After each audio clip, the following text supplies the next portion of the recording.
प्रभु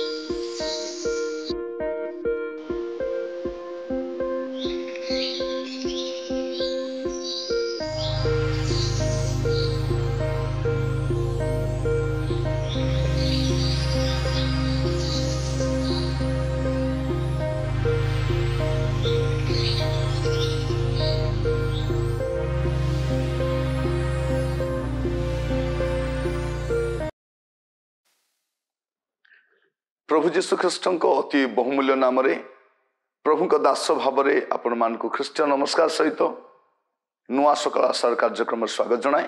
प्रभु आपण मान प्रत्येक को बाहुल्य रूपे आशीर्वाद करंतु। आज अध्याय आम मैंने ध्यान करवा प्रसंगटी हूँ मनुष्य भितर कुकुर प्रकृति। मनुष्य भितर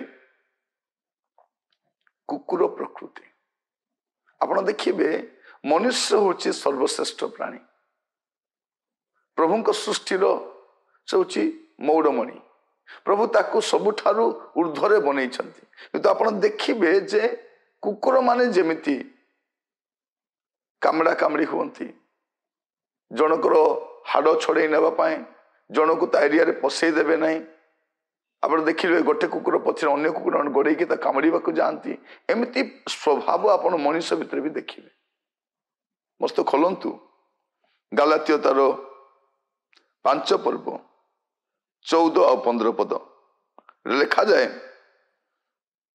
कारण समस्त व्यवस्था ए गोटे वाक्य सिद्ध हुए तुम्हें अपना प्रतिवासी की आत्मतुल्य प्रेम करो किंतु तुम्हें माने जदि कामड़ा कामड़ी होई परस्पर को ग्रास करो तेरे सावधान जेपरी परस्पर द्वारा विनष्ट न हो। ए स्थान आम देखू जे व्यवस्थार सार वाक्य कौन अटे जे प्रतिवासी को आत्मतुल्य प्रेम करवा किंतु बेले बेले कौन हुए जे आमर प्रतिवासी को ही आम अपना शत्रु बोले मन करूँ। आमर प्रतिवासी को आम देखी सही न था। आम प्रतिवासी कौन से आशीर्वाद को देखिले आम भितर बहुत क्रोध आसे। से भल चलिले से भल खाइले से भल बंचिले आम भितर बहुत कष्ट हुए। यही प्रकृतिटा आपण कुकुर भितर भी देखिए से कामड़ीवा गड़े से मिसिकी रही पारे ना। तार यही प्रकृति को आपण मनुष्य भितर मत देखिए। मु कहीं कथा कहूँ जे यही पदरे आम देखु गोटे प्रतिवासी सहित केमती रहिबा कथा। प्रतिवासी प्रति क्रोध करवा प्रतिवासी प्रति ईर्षान्वित होगा प्रतिवासी प्रति आमानकर तिक्तता रखिबा यह भल गुण नुह।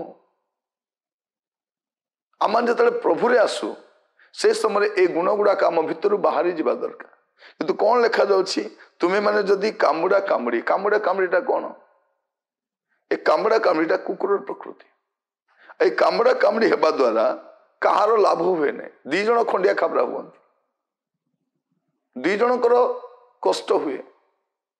प्रिय बंधु आज आम भितर ए जो कुकुर प्रकृति आमको बाहर करने पड़ो। आमर प्रतिवासी सहित आमको प्रेम रहिबा पड़ो। मु जाने ना आपनकर प्रतिवासी केमती काटे किंतु प्रभु आम को कहती आमर प्रतिवासी को आत्मतुल्य प्रेम करने आमर प्रतिवासी को निजर परिवार लोक भाया ग्रहण करने आम को बाइबल शिक्षा दिए। अनेक थर आम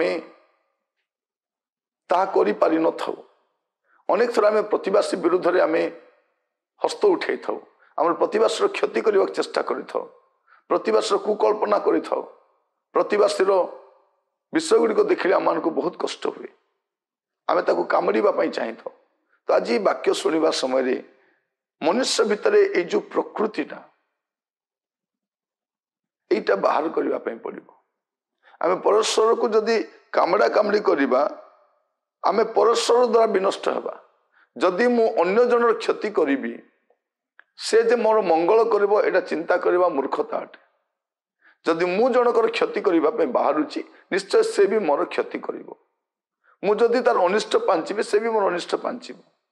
मु समस्तंकर अमंगल करुथिबी आ लोक माने मोर मंगल करंतु संभव कि?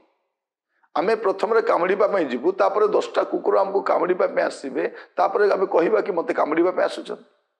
आपण अन्यर ऊपर पत्थर फोपाड़े से माने कोन आपण का फूल बरसाइबे ना? आपण चिंता करिक देखंतु आम भितर प्रकृति काढ़ा जो कामड़ा कामड़ी आप देखिए दिन मानक मंडली मध्य सुधा यही गुणटा आप देखिए कामड़ा कामड़ी हेबा अनुष्ठान मध्य आम जो कमिटी मीटिंग गुड़ाक बसु देखू केवल बाहर आप देखिए से शब्दटा गोटे कुकुर शब्द भाया थाए चित्कार करूँ किए कहार कथा शुणती नहीं ये ताको कामुड़ा जाऊे से कामुड़ी थाए अनुष्ठान देखिए से परस्पर द्वारा आम निजर क्षति करि थाउ।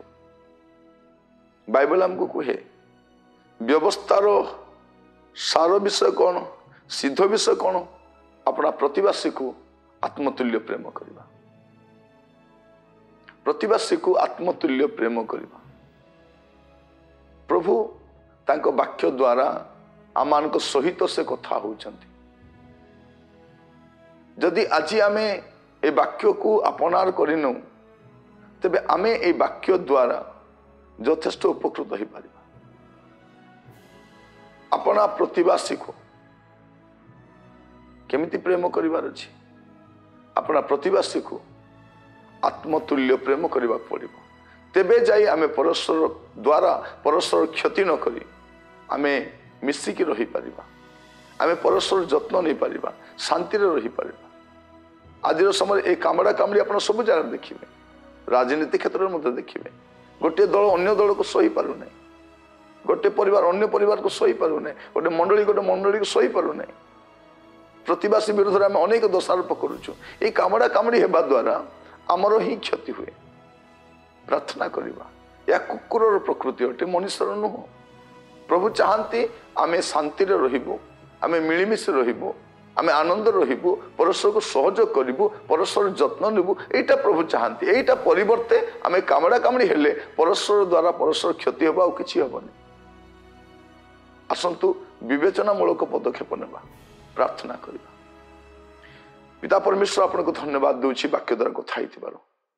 प्रभु आमे जेते जण प्रभु आज वाक्य सुनिलु आमे प्रत्येक अपना अपना जीवन सजाड़िया पे साहाय्य कर।